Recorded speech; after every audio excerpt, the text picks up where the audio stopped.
clear tu zong zong te in zava in chibai ka buk le vek cheu ni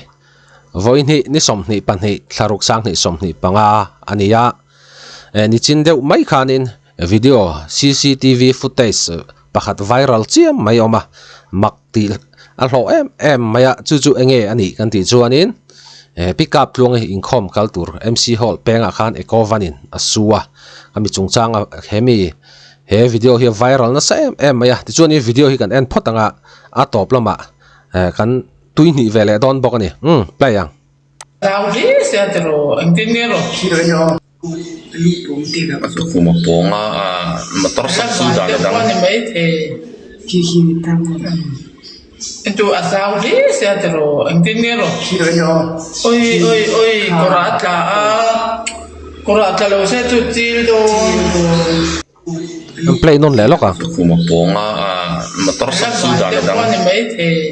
kiki tamu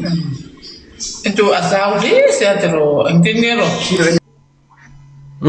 kan post lokanga ka video ka CCTV footage si uluk deu kan en chuanin ekovan hi a site lo lama atlanti kha chiang rang maya a site lampang hi a zaw em ani mo fit sari fit dukla chan ve borvel kha a site lama henin space kha da tlat maya azia lo khop maya he ekovan driver hi rindan pani kanaya pakhat na chuanin zurui wang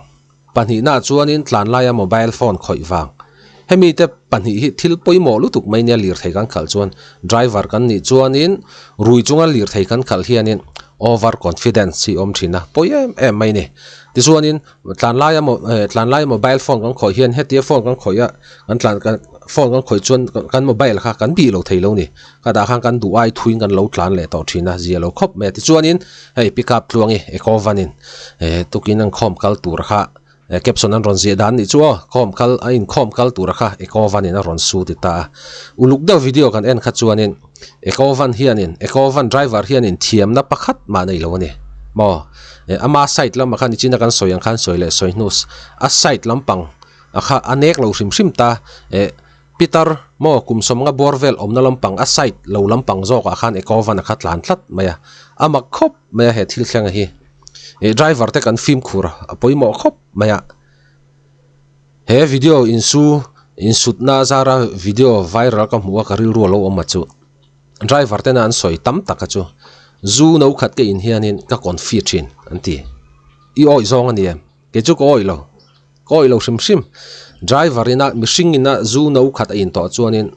aril ru le ngai tu na mo a thluak thlangin a normal to lawani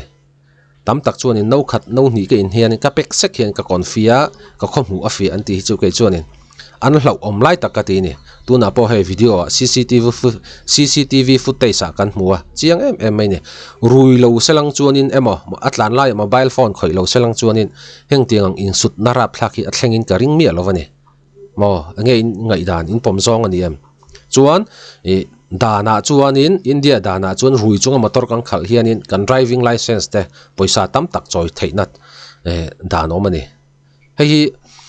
FIR ten thelut ni chon driver hi ante sanga a ham ve ngai nga mo zu in la in lo kha medical test an nei nga